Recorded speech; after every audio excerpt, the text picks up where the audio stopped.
When a Siberian Husky is found abandoned, it soon becomes obvious we have some serious issues to address, especially with biting humans. Is this an issue that can be addressed, or is this Husky destined to be put down?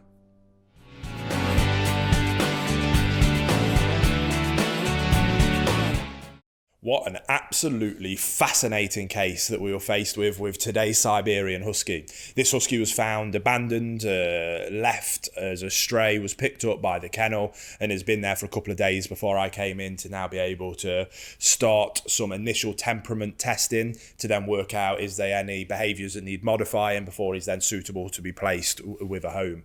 Now, rescue centres and kennels up and down the country are filled with Siberian Huskies. People get them purely because of the way they look. They have zero idea of what they're getting themselves into, and then they're either abandoned and just left for stray, like this one here that we had called Blue, or just kind of given to the rescue because they're destructive, they howl a lot, they require incredible amounts of exercise.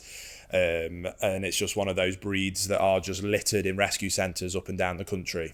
Now, when approaching the kennel, this looks like an absolutely wonderful, joyous dog, when it poses the question of why did somebody abandon him? It makes no sense. We did our basic assessment of is it safe for me to go in and be able to put a lead on him, and I very quickly answered that question that yeah, no problem, we'll be able to go in and get a lead on him and get him out. And I imagined going into this consultation that he's probably going to be very poor on the lead, so we can do a little bit of work with him in terms of getting him to walk nicely to heel, and this will be a bread and butter, dead easy transformation ready for rehoming. And I soon found how wrong I was.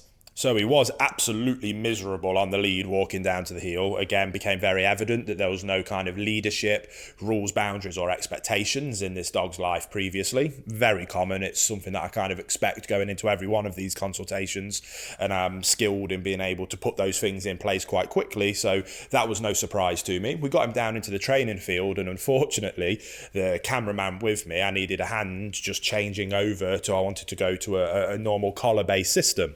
So I wanted to swap over to a flat collar just to do some really basic work, because that's probably the collar that whoever was going to rehome this dog would want to use. So I wanted to make sure that we could do the tune-ups with the tools that future owners would have. So I had my cameraman hold the lead. This is unfortunately where he put the camera down, and we don't have this bit on camera, but I'll explain what happened. I went to go around and put a collar on, and then bam! I got hit with one of the worst bites I've been hit with in quite some time. It was completely out of the blue, no pun intended, but yes, Blue caught me with a quite nasty bite, slap bang on the arm. We addressed it quite quickly with bites. Something that dealing with these aggressive dogs, a lot of people, and I think my cameraman will be quite open and honest, it's quite, whoa, shocking when it happens. I've spent the last decade working in these crisis management situations, which is where I'm able to preach that calm, consistent leadership, even in these extreme situations. I was able to kind of stay calm, redirect him away, got him off my arm, and then we were able to kind of reassess exactly what was going on and what it is that we were going to be needing to do. So I put my anti-bite gloves on and we dove straight back in. Now, this was one of those cases that wasn't a bite out of dominance. Again, it's something that dominance word is thrown around all the time. That, okay, I've been bit by a dog, that's a dominant dog, and we need to dominate that dog into submission. That isn't the case. True dominance is actually incredibly, incredibly rare. And this was a prime example of that. What this was a dog that has zero, and I mean zero, rules, boundaries and expectations in its life, and it behaves in any way that it thinks it wants to behave with zero consequences for those actions. And I would gladly put money on it that is exactly why this dog got abandoned. And this dog has learned that kind of biting, snapping, lashing out behavior achieves the desired outcome that he wants, of that person backing off, that person leaving him alone. Now, with me, I was probably the first person in his life that went, you can do that all you want, mate, and it's not going to change what's going to happen here. I am in charge. I am a calm, consistent leader, and we can do this in 2 minutes or we can do this in 2 hours, but you are going to get to a point where you respect that, and you are going to look up to me for guidance and direction, and you're going to do either the things that I want you to do, and you're going to stop doing the things that I don't want you to do. So I got the bite gloves back on and we dove straight back into that. And that was one of those cases where when I knew it wasn't dominance, I knew it wasn't excessive anxiety or fear. This dog is a dog that wants to be praised. It wants to be loved. It enjoys food rewards. It enjoys being petted, but on his terms. And that will be how he has lived his entire life. And if anything goes wrong or against what he wants, he lashes out like a spoiled brat toddler. So I dove headfirst into addressing that situation with him. There was lots of behaviours in terms of him wanting to jump up, wanting to do things that he wants to do. When I then corrected him and told him, no, I'm not going to allow you to jump up at me, then bam, the biting, the gnawing would start to happen. But again, utilising quite basic verbal corrections and stern leadership like body language, I made it very clear to him that that isn't acceptable. And now I've got my gloves on, even if he catches me on the hand, he's not going to hurt me, and it allows me to be able to stay calm, not have to panic and not have to utilize any physical corrections back to him, but I'm able to, with just some basic lead pressure and verbal correction and body language, make it very clear to him that that is unacceptable. So I mix these things up with being stood up, doing it, and then dropping down to one knee and doing it. Again, once I went down to one knee and came down to his level, it was obvious what he wanted was to play and to cuddle, but I wasn't going to allow him to do it in the obnoxious, poorly behaved manner that he had up until this point. Again, when I then started to correct those behaviours and make it evident that that wasn't acceptable, the biting behaviours then ramped up, but I was able to again correct those.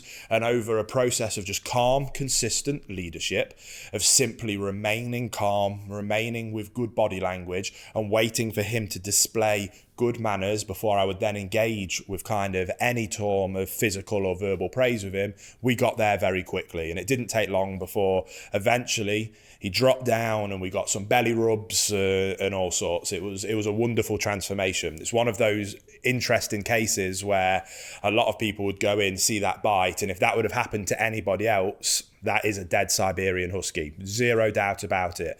That bite that I got popped with, if that would have happened to other members of staff, other trainers, other people of the public, that dog is getting put down. So it was actually quite lucky that it was me he did it to, because I'm able to stay calm, forgive him for it, and then help him overcome whatever it is that's going on in his mind that makes him think that that was acceptable.